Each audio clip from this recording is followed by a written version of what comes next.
Konnichiwa, gadgeto, moderado y yokoso. That's Japanese for hi, welcome back to Gadget Mad Lad.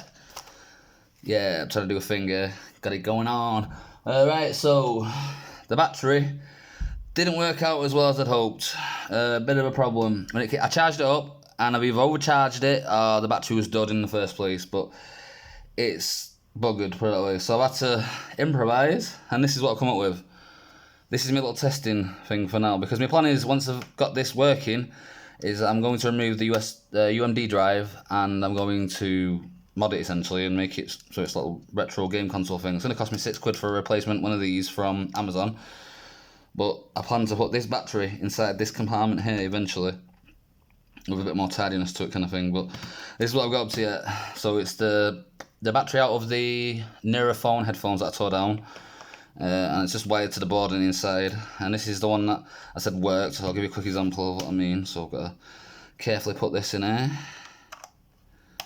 click it down, listen for the click, turn it around this way, turn it on, wait for it to load up.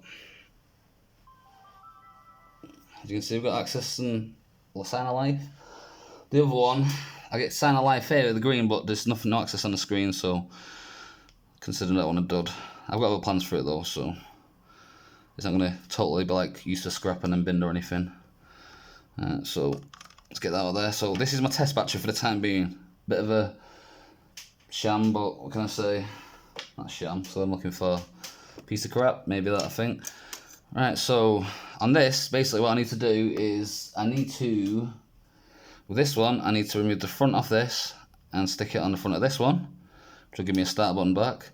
And hopefully clean the layout because it looks decent, more decent on this one. I need the shoulder button from the left, no, right, yeah, right. So let's take this one apart first, see how easy or hard it is going to be. I've got the screwdriver here, I think, right for it. Let's spot me again, because it is like a bleeding sauna tonight. Well, it's been like sauna for days now, but there's some tropical weather. Alright, so from what I know, this one's not even been opened. Let's see if I can get that off. It's totally disintegrated that, but void warranty thing, or whatever will I do. It's far from under warranty this, isn't it? So we need to remove this one. Oh, it's a Phillips screw, by the way. So from what I know, there's not that many different screws in general for this, but it has got different screws as a whole. So from what I know, we need to remove, is there any screws around there? Don't think there is. Oh yeah, there's one there. There is one there.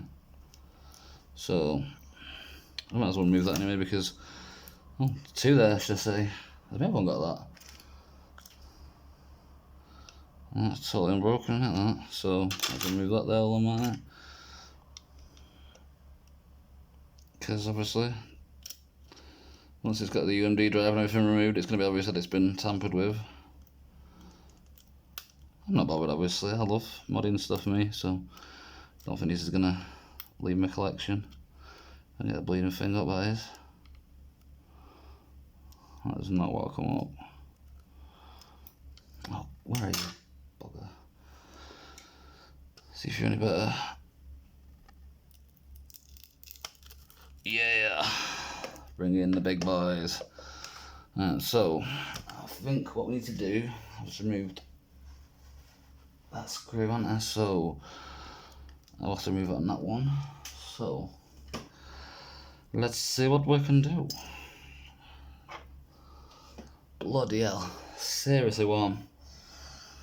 Right, so I doubt they're going to be all the same size screws. But I suppose it's a possibility. It's possible. Alright, so let's lay them out in some kind of order here. I don't think there's any more underneath there.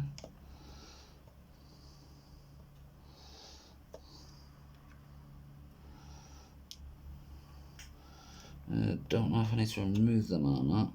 Oh, we will do this on the safe side.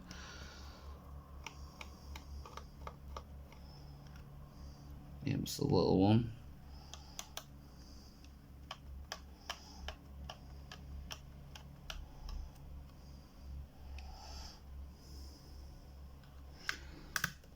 we go. Dry my hands, I'm literally shiny everywhere.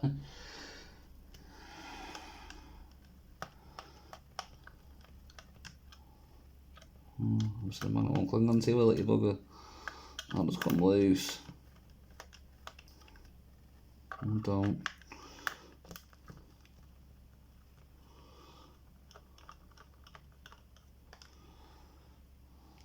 So bottom one actually, sorry.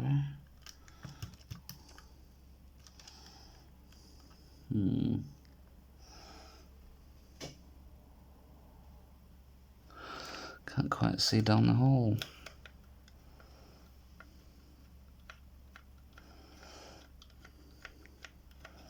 Oh, there we go, there we go. So you go up there. So now we should be able to flip it up. Don't you fall on the floor, you buggerlogs. It should, I think, some of those pry loose now. That pry tool somewhere, I'm sure of it. No, never mind, flathead screwdriver it is. Don't recommend using this at home, because obviously you'll mark your plastic. I'm trying to see the best way to approach it.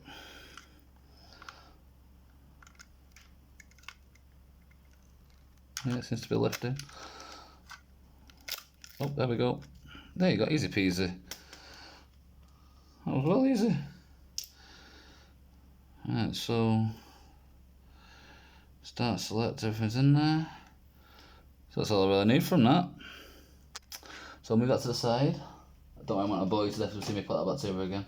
But I will do off camera obviously, so I've got it in one piece. So that was not too hard, could have been worse. Other than dying from heat stroke, I'm all good. Right, so let's get the rest of it off and get it switched over.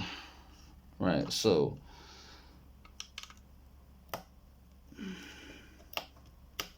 don't go me now, Fred. Stiff screws.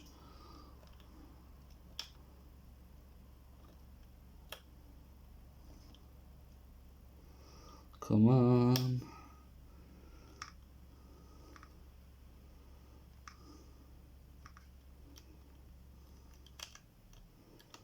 And we have it free. So this can go here. Mashed the thread off with my screwdriver, hopefully not mashed up too much though.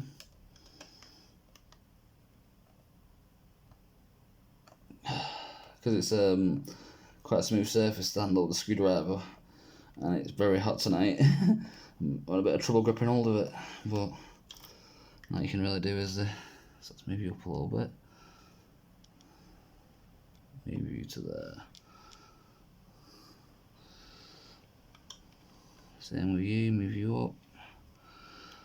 Obviously, if you're unsure of the device you're working with, I strongly recommend that you place or some kind of way of memorising your screw layout. I mean, my objective with this is to get to the point where I've took that many apart, I can do it in my sleep kind of thing. So if I end up losing track of a screw now over there, whatever, it shouldn't be the end of the world for me, because I should be able to come across another one to, you know, figure out where it came from or where it goes in a future project or something. So I'll let you advantage there. Never will have that, so you probably want to take the advantage of keeping some kind of track up. I mean, to be fair, on the back there's only, what is it, 6 screws, 7 screws including the one underneath, so if you just do like a little indicator for each screw on a piece of paper and just place it down, that'd be easy enough, just to keep track of it. Obviously I'm not going to tell you how to do it, so each to their own, you know what I mean, but I would recommend keeping track of them, because it can be a pain in the butt. When it comes to like a DSi or a DS Lite or something like that, I can say do that. I've got that memorised now, you get me? But obviously just stuff like the DSi and DSi XL and stuff. I mean, the DSi XL I took apart, I said how not to do that. Holy crap! I've got that in bags, in little bags, Celia bags to, you know, keep it all together. I'll be staying like that until forgetting a screw. I'll be staying like that until I come across another one to do, you know, comparison to see where all the bits go and stuff. And to be fair, it didn't work anyway, so it's not the end of the world. Right, so let's get this pried off and get this video done and dusted with, eh? Right, so if I'm not mistaken, I also need the L button, don't I? I actually forgot about that. Can I get that off from there? Yeah, of course you can. Easy peasy. Is it that one? No. I'm not too sure if it actually is that one, is it? What we'll do, I'll put it back on and we'll come back to that in a second. So let's get this levered off. Here we go. And that's levered off, so we'll move back to one side. That's where the button was. I must select that is. So another button's fallen off it there. Right, so we want the, so before we put it back on, put that there for 1 second, the right one, don't we? So that's this one. Come off. Come on. There we go. So get the right one off.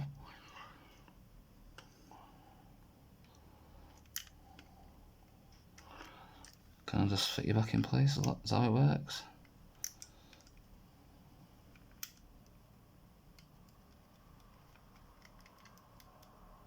I think that's right. So there's me replaced L button. So close, we get so far. A little fingerprint there on the screen, but I can live with that. I'll do all kind of tilt it together.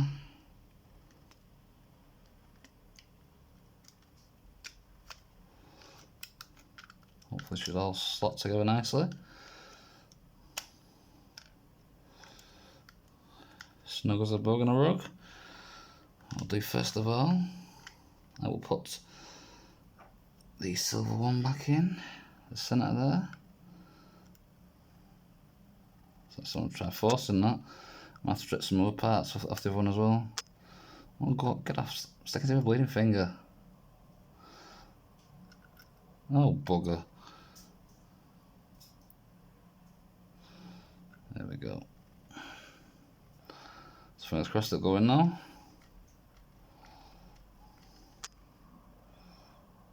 Okay, maybe not. Bit of an angle. Yeah, it seems to be making it go in.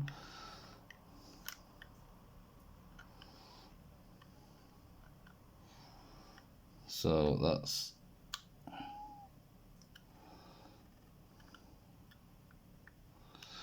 as snug as I think it's going to get. It's a bulgy, that's when it's for. Oh, never mind. I can live with it. Right, so we got that front bit on now. So now we want to put that in there. Put that in there. Screw them in.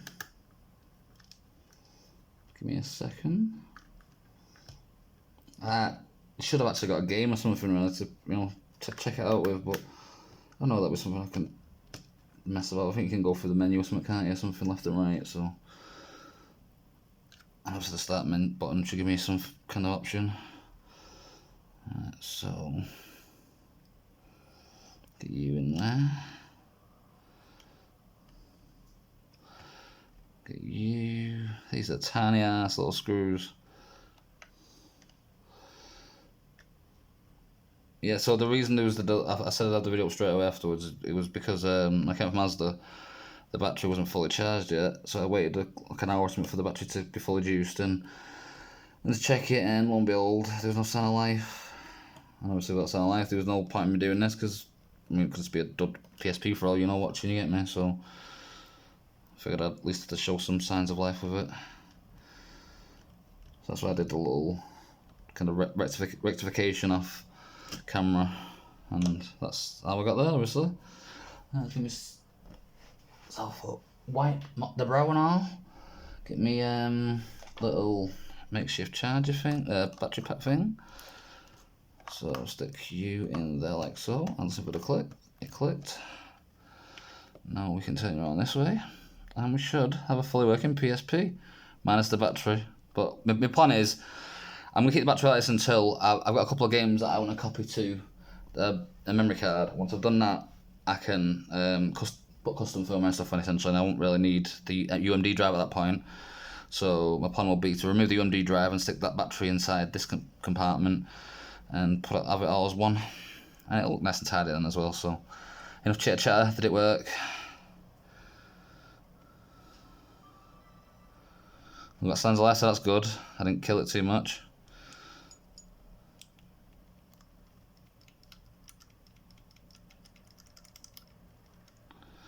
Just a little bit stiff, but yeah, it's not properly. It's a bit. I'm not sure I'm liking that.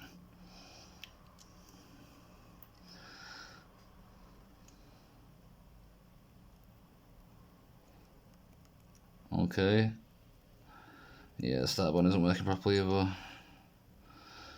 So I think it's the actual membrane maybe underneath. Do you know, I've got that one apart still, so I'll show you. This bit, I think that might need replacing. It's probably like, you know, yeah, because I feel a tactile click there. I'll probably have to replace them. Oh, bugger.